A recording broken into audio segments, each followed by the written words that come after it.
Ikabit mo lang itong automatikong inuman para sa manok sa bote o tangke ng tubig at kusa na itong mapupuno tuwing iinom ang mga manok. Napakakombinyente, hindi mo na kailangang magbuhat at magbuhos ng tubig palagi. Dati, araw-araw akong nagbubuhat ng timba ng tubig. Palaging nagpapalit, nakakapagod at nakakaubos ng oras. Pero ngayon, isang bote lang na nakakabit sa inuman na ito. Tutuka ang manok, lalabas ang tubig. At kapag naubos ay kusa ulit mapupuno.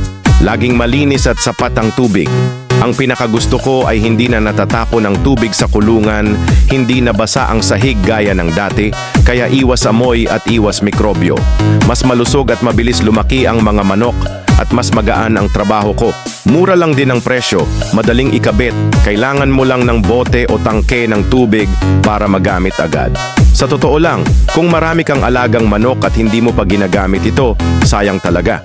Ilalagay ko ang link sa comment section para sa mga interesado.